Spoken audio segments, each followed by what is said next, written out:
Mga kalangga, good afternoon. Oh, yan.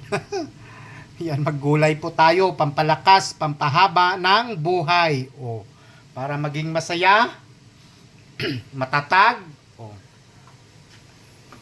sa pagsubok at hamon sa buhay, lalo ng pagsuporta, oh, sa maglangga natin, yon. Rowel Malalag and Rachel Morales, yan. Magmahalan po tayong lahat. Inuulit po tayo, inuulit po natin, magmahalan po tayong lahat. Yan, iwas sa mga hindi magagandang komento. Yan, kumain na lang ng gulay, pampahaba ng buhay. Yun, masaya ang pagsuporta. Yan, di ba? And siyempre, yan, ito po yung kalabasa natin, pinapakuluan na po natin yan mga kalangga. Yan. Yan. Yun po yung... So, hayon na mga kalangga, nilagay na po natin yung malunggay. O, di ba? Pampahaba ng buhay, kaway-kaway po sa hindi maarte at kumakain ng gulay, no? Para mas malakas ang suporta. Di ba? Yan. Medyo tagalin natin para matagal-tagal yung minutes. Jesus Maria Joseph, oh. Nilalagyan ko po yan mga kalangga ng itlog mo yan.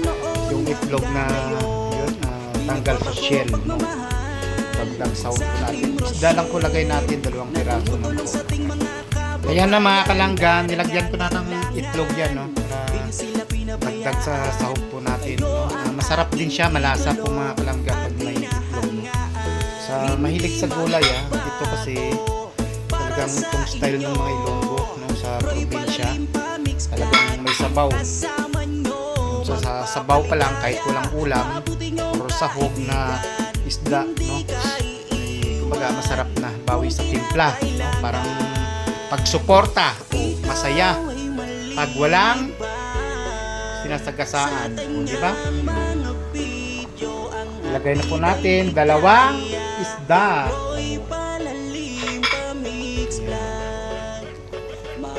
Ilagay na lang natin bago maluto is talong po mga kalangga. Kaway-kaway sa hindi marte, kumakain ng gulay, ulit, pampahaba ng buhay, pampasigla ng buhay, no? Kahit walang minamahal sa buhay, di ba? Yan. So, ayan, lagyan po natin ng kamatis, mga kalangga. Kumbaga, combination na lang po yan. Sayang kasi yung kamatis. Siyempre, lagay na po natin yung talong.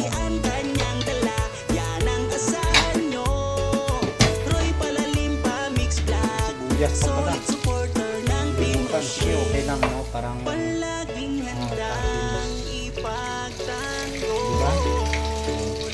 Pagka hindi pa tumamis yung timpla niyan, naku, iwan ko lang. Kaya subukan na kumain ng gulay para lang tayo masaya at mas mahaba ang buhay. Gabayan tayo ng Panginoon. Yan. Sa araw-araw natin na gawain. Yan.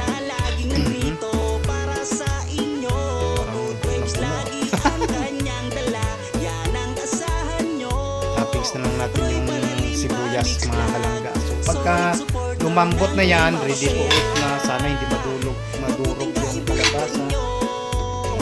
Thank you sa panonood mga kalangga. Simpleng ulam lamang po ito. Importante, healthy. Kung anong meron, makontento po tayo. Maraming salamat po. So, ito na mga kalangga. Yan, yung gulay po natin. Dinengdeng, laswa sa Ilonggo. Masarap po ito. Masarap ang lasa. Pag masarap ang lasa, di ba? Ibig sabihin, may pagmamahal na pagluluto.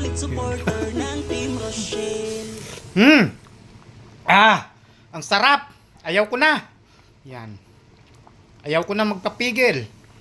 Masarap po mga kalangga. Naku po, pag natikman nyo, makakalimutan nyo pangalan nyo sa buong buhay nyo po. Yan. Yan. O diba, ganun lang po mga kalangga, kasimple. Simpleng ulam. Pagpil po natin, no, sa puso po natin ay yun, daig pa yung mga granding ulam na nakahain sa mga 5-star hotel. Yan. Ito, walang pagkain mo nito, hindi ka po may mahihiya, lalo na pag ikaw lang mag-isa, yan. Prito po tayo ng tuyo mamaya para yan, pangontra, no?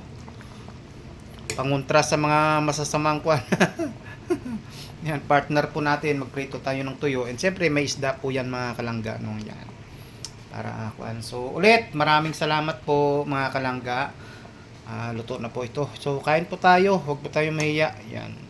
Pang ilang hanggang bukas natin to, no? Tayo hindi naman maselan. Basta hindi lang po panis ay yan. Lahat po kinakain po natin, no? Yun. Huwag tayong magsayang ng pagkain. Yun. Alam mo, marami tayong mga kababayan na halos walang magkain. Kaya pangalagaan po natin kahit anong pagkain yan o ulam, no?